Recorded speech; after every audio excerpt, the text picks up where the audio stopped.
en offrande d'amour. Amen, hein? Amen. N'oubliez jamais qu'après les deuils, les gens reviennent encore vers cette famille pour le bain de consolation. Dites bain de consolation. Moi, j'ai jamais compris ce truc-là. Bain de consolation, bain de consolation. La même famille qui a perdu quelqu'un, qui a organisé les choses, peut-être la personne était malade, doit encore offrir à boire et à manger. Et nous, quand nous allons, on amène des fleurs, mais on veut manger les poulets. Est-ce que ça a du sens? Mais comment vraiment notre intelligence bug comme ça? Je ne comprends pas. Hein? Comment tout un pays on peut bugger comme ça?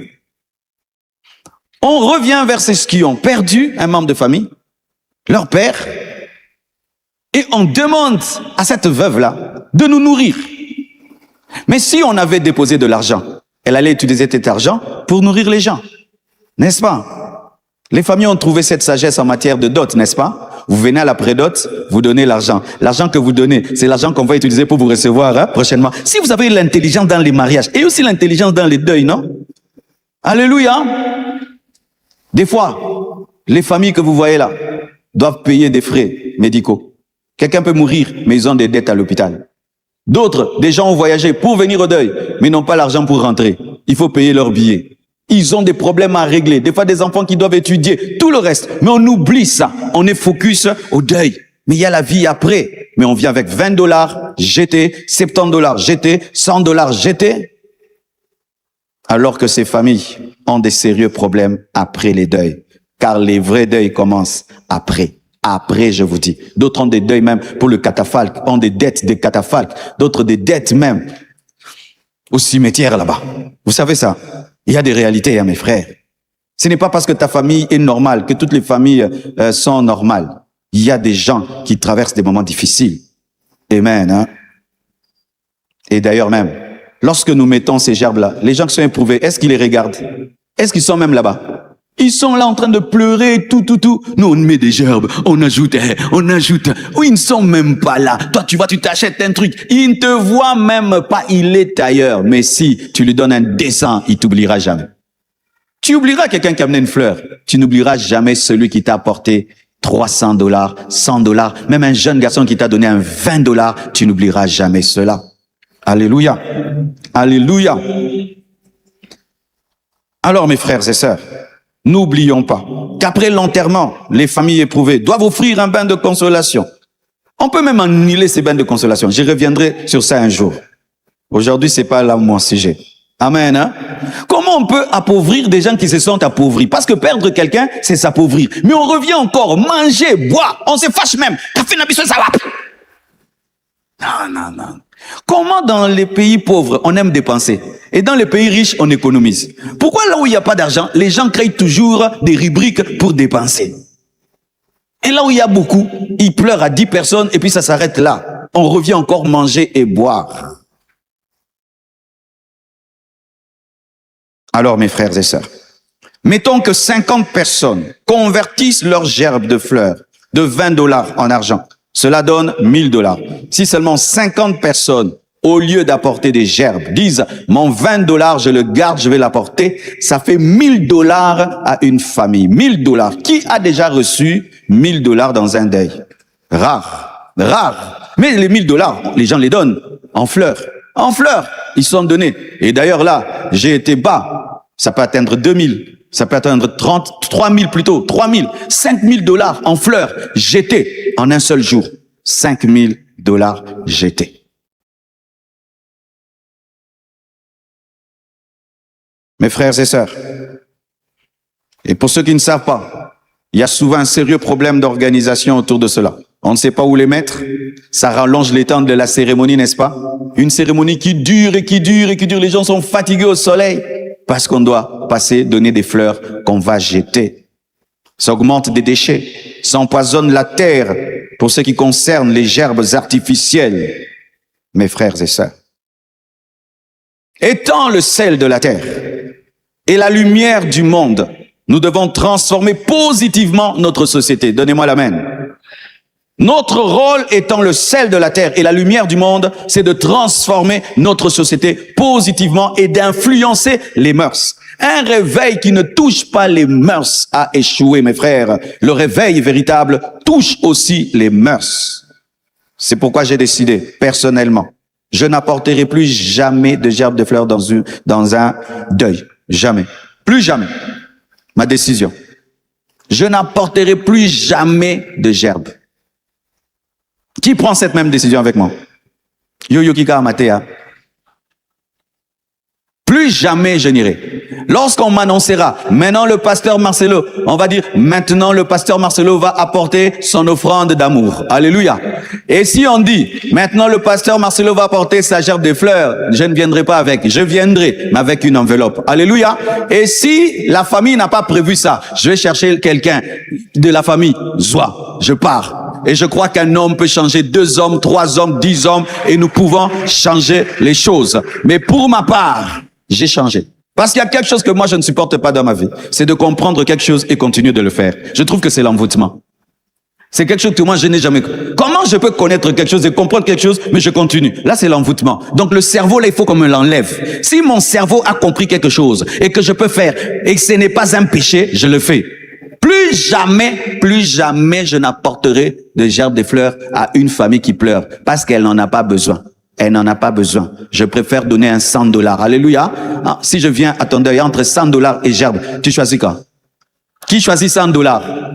Qui veut une grosse gerbe de fleurs de $350, même de $1000, même de $2000? Je dis, oh, Penzaro, commande spéciale. Et outil Dubaï, 2000. Qui en veut? Donc, nous nous offrons des choses dont nous n'avons pas besoin. Nous nous offrons des choses dont nous n'avons pas besoin, mes frères et sœurs. Et voici notre département de consolation. Vous êtes là? Vous avez veillé. Ils ont veillé. Quand vous viendrez au deuxième culte, désormais, vous n'apporterez plus de gerbes de fleurs au nom de l'église Compassion. L'église Compassion, Toyara Maboro, Pamba maintenant enveloppe. Alléluia, ce sera notre réputation. Cette église-là n'apporte pas des fleurs, mais apporte l'argent. Apporte l'argent. Apporte l'argent. Département de ceci, oh maintenant les départements de ceci de l'église Compassion va apporter sa gerbe. N'amenez pas de gerbe, apportez l'argent. Cotisez-vous, vous apportez l'argent. Amen. Et lorsque vous prêchez dans les deuils, parlez toujours de ça. C'est comme ça qu'on fait introduire dans une société une nouvelle manière de penser. Quand tu dois prêcher dans un deuil, qui est toujours une parenthèse, frères et sœurs, regardez tout ce qu'on fait là. Cette famille, si on avait changé nos gerbes de fleurs en argent, ça allait les aider. Et aussi protéger la veuve, protéger l'orphelin. Quand nous avons l'opportunité de parler à la société, inculquons des nouvelles connaissances.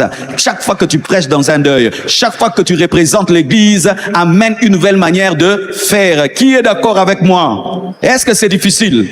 N'est-ce pas? Ce n'est pas difficile. N'ayez pas peur d'être différent. N'ayez pas peur d'être différent. N'ayez pas peur d'être différent. Ce sont les hommes différents qui changent une société. Ce sont les hommes différents qui changent une société. Alléluia. Et quand tu organises un deuil, comme je l'ai dit, n'aimez plus dépôt de gerbe, dis dépôt d'offrande d'amour. Alléluia. Si tu as l'autorité dans la famille, si ta famille n'est pas convaincue de ce que j'enseigne et tu n'es pas l'autorité, eh ben, toi, tu fais différent, mais tu laisses ta famille organiser comme d'habitude. Amen. Hein? Mais si tu as l'autorité, si tu as de l'influence, tu peux changer les choses. Parce que vous ne ratez rien si on vous donne pas des gerbes. Qu'est-ce que vous ratez? Vous avez déjà votre gerbe. Alléluia. Et les personnes qui viennent, s'ils entendent là-bas quand on va parler au micro, maintenant c'est le temps de donner une offrande d'amour, je crois même que vous retrouverez avec assez de moyens pour traiter certaines factures. Amen. Hein? Car Dieu n'aime pas les vaines dépenses. Jésus a fait le miracle, il a dit ramasser. Il a dit ramasser. Ce n'est pas parce que Dieu t'a béni que tu vas jeter. Et tu me trouves bizarre. Comment il peut prêcher ça aujourd'hui? Parce que Jésus a dit ramasser les pains. La Bible dit ramasser les pains. Ramasser les pains. Amen. Amen. Mes frères et sœurs, je vais faire une large diffusion de ce que je vous ai dit. Sur mes réseaux, même dans des émissions. Je vais en parler, mes frères, parce qu'il faudrait que cela s'arrête. Il faudrait que ça s'arrête. C'est-à-dire que nous laissons des gens qui ont des problèmes, mais avec plein de fleurs. Ils ont des problèmes. On a l'argent, mais on jette cet argent et on les laisse dans les problèmes. Et nous savons que lorsqu'on est allé dans un deuil, la plupart d'entre nous, nous oublions la famille, là, n'est-ce pas? Nous plairons une fois pour toutes, mais eux demeurent dans des problèmes. Et si on peut même leur laisser $1 000, $2 000, ce serait une bénédiction. Amen.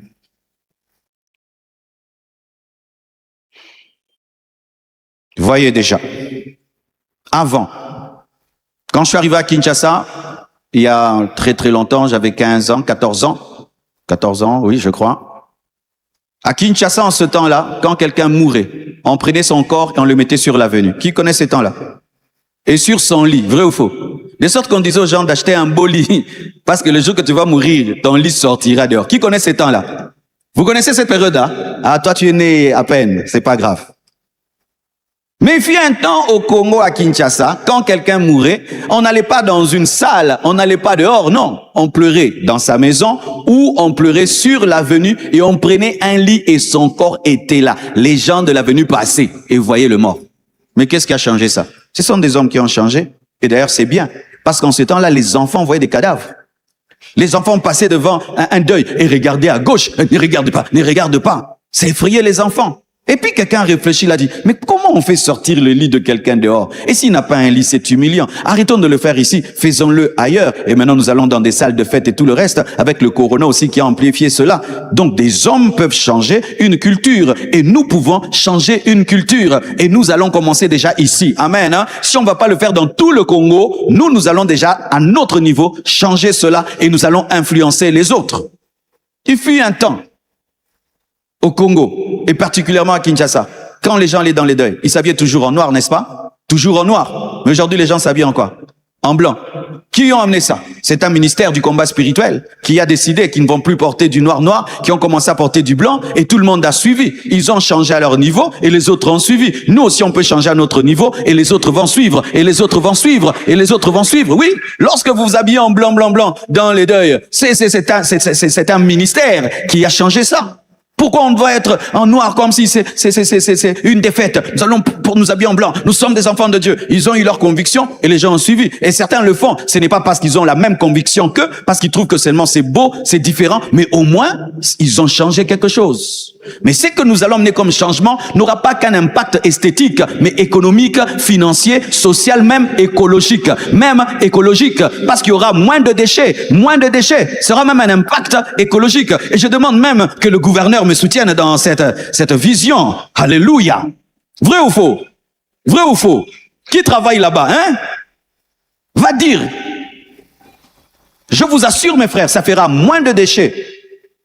Et j'aimerais dire aux gens qui vendent ces fleurs, je n'ai pas de problème avec vous, amen, hein?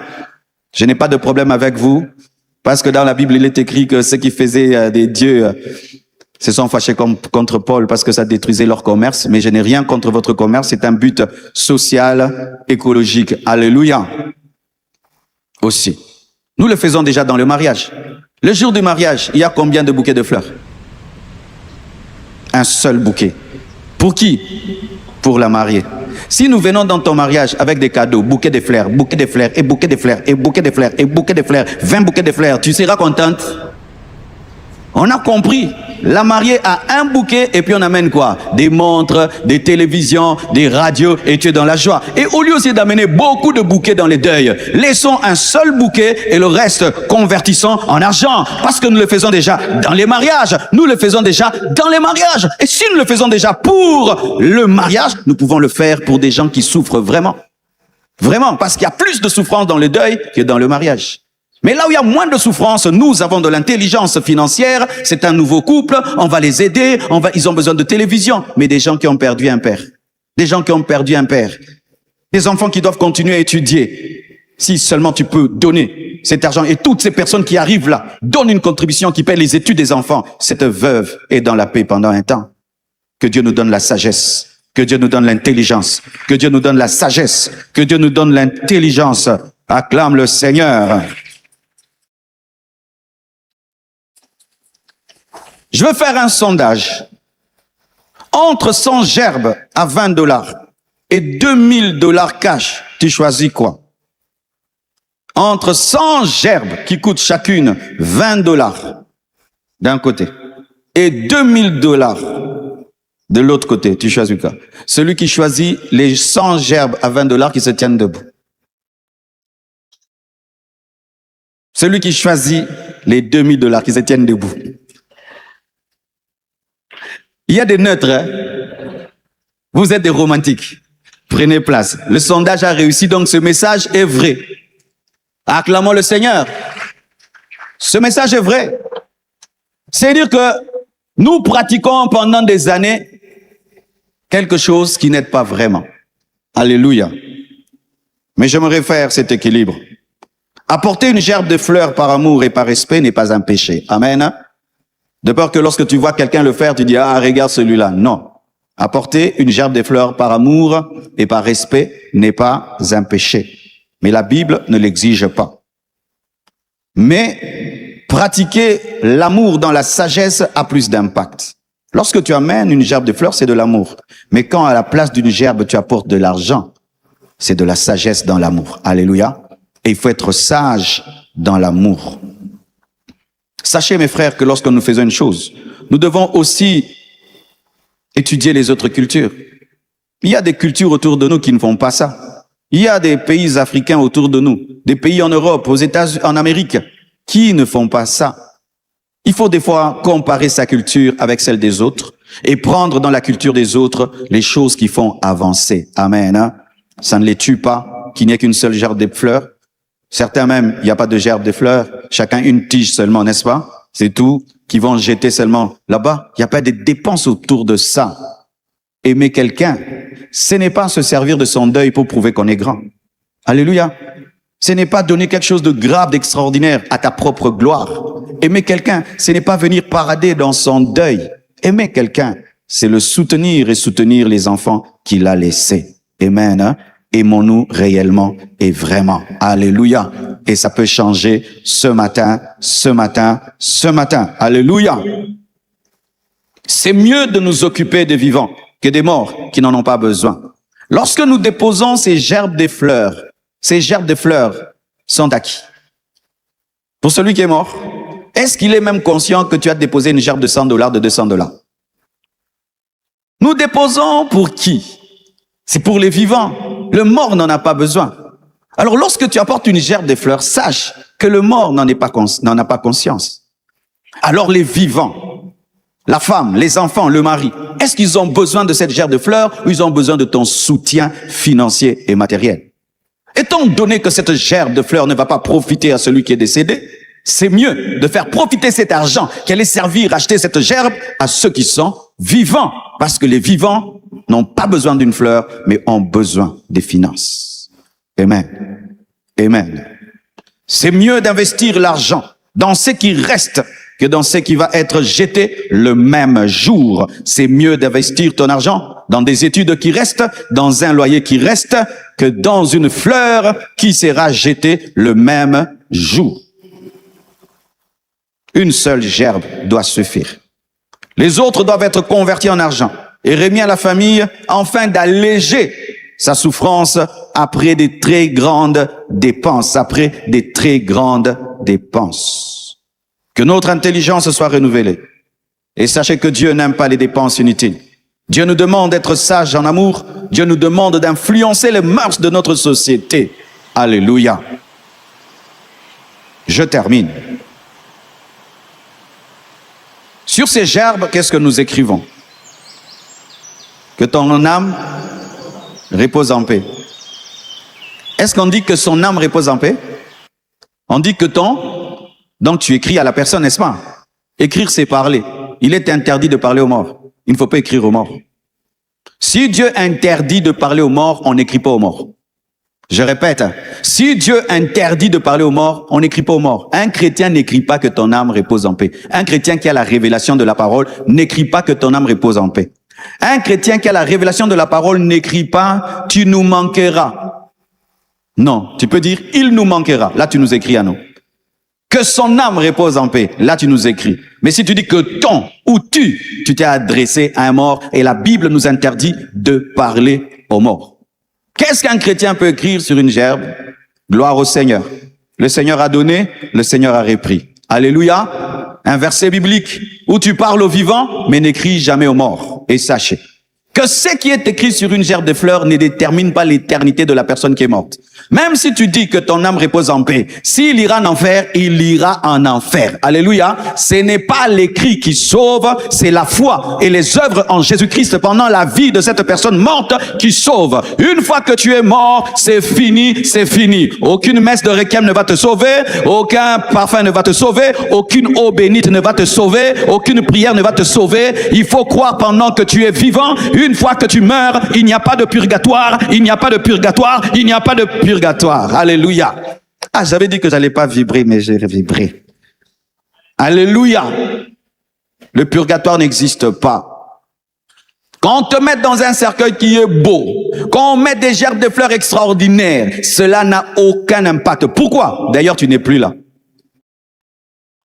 La personne n'est plus là. Quand nous pleurons autour d'un corps, l'esprit n'est pas là. L'âme n'est plus là. Ce n'est qu'un corps sans âme et sans esprit. Et la personne est soit dans le feu, soit dans le paradis. Frères et sœurs, pendant que vous êtes vivants, donnez vos vies à Jésus. N'attendez pas des grands deuils, mais attendez la nouvelle Jérusalem céleste. La nouvelle Jérusalem céleste. Je vois des gens qui vivent et qui travaillent pour avoir des grands deuils. J'entends des choses comme ça. Toi, vraiment, il n'y aura que 10 personnes qui vont te pleurer, 20 personnes, que ce soit 10, que ce soit 2. L'essentiel, c'est d'aller au ciel, c'est d'aller au ciel. Tu peux avoir un grand deuil, mais tu es allé dans le feu. La gloire d'un homme n'est pas dans un deuil. La gloire d'un homme, c'est dans la foi en Jésus-Christ et dans le sang de l'agneau. C'est pourquoi, garde ta foi jusqu'au bout, persévère jusqu'au bout et sache qu'après le tombeau, il y a une vie. Oh, donne-moi l'amen. Donne-moi l'amen. Donne-moi la main. Frères et sœurs, frères et sœurs. Et lorsque même on vous donne la parole pour parler au nom de la famille, ne péchez pas. Des fois, je suis étonné. Tu vas dans un deuil d'un enfant de Dieu, des fois même une servante de Dieu, un serviteur de Dieu. On lui dit de lire. Il commence à parler aux morts. Oh, vraiment, là où tu es parti, salut Nokodier, salut tonton, salut.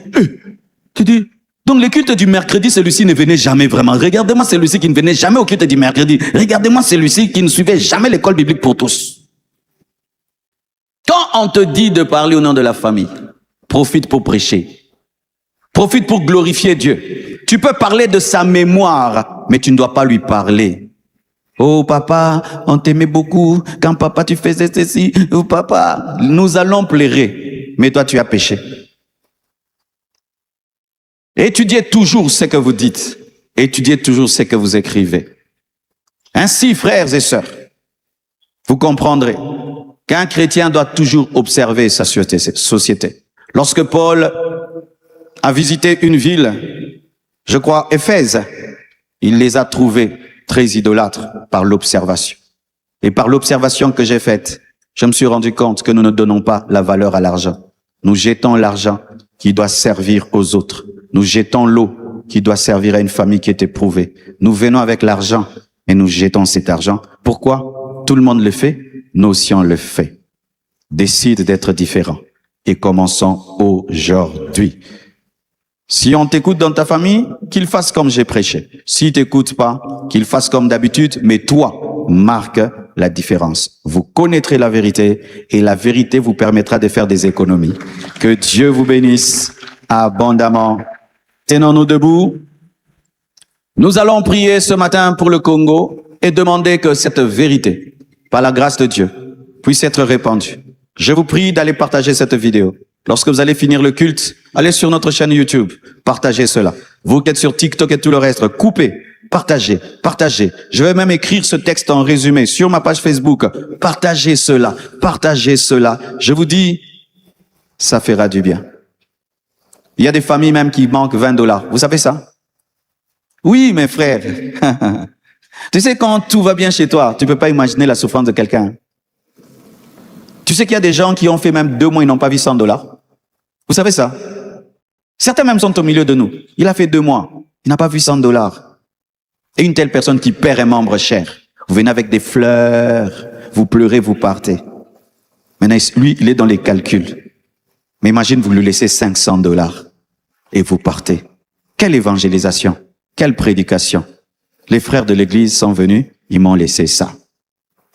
Être chrétien, ce n'est pas seulement jeûner, prier, c'est aussi opérer dans l'intelligence et la sagesse. Prions pour le Congo.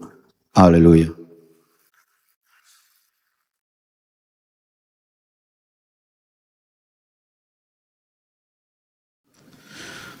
Alléluia. Seigneur, nous prions pour notre pays. Nous prions pour nos familles.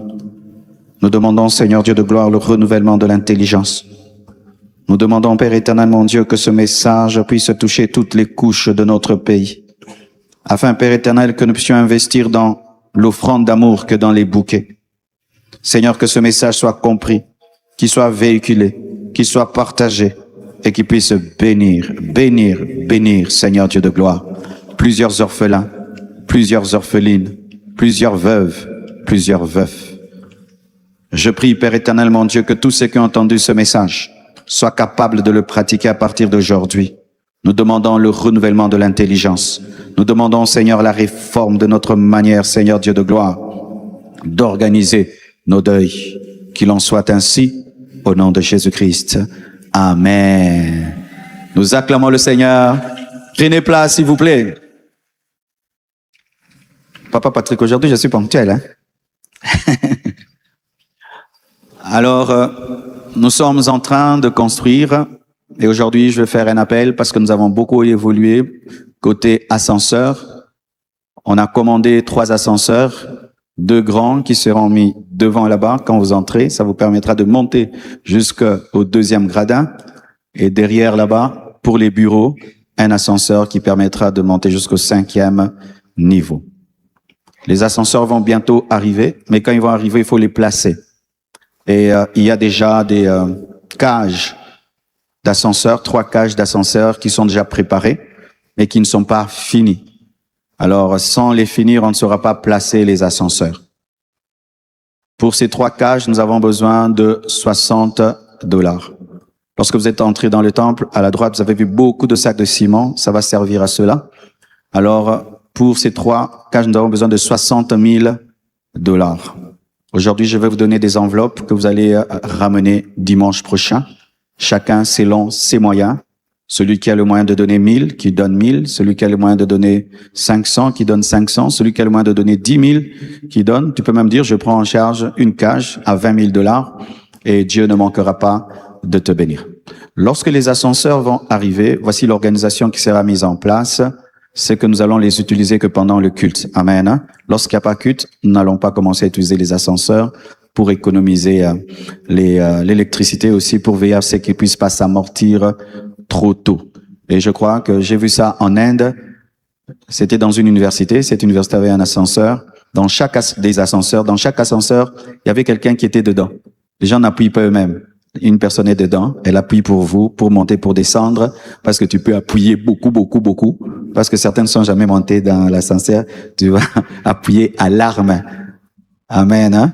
Donc, pour que les gens ne chipotent pas, que les boutons ne s'abîment pas, il y aura des frères et sœurs qui seront dans l'ascenseur, ce sont eux qui vont commencer à appuyer pour nous, pour qu'on puisse pas abîmer. Comme on a prêché, il faut pas détruire, même si Dieu donne. Amen, hein? On va m'apporter les enveloppes. Are you ready? Thank you. I love this atmosphere because we are very quiet. If you speak with money, the church is very quiet. Anglais nangezo matabandeko. Coach Esther. Acclamez Coach Esther. Alléluia.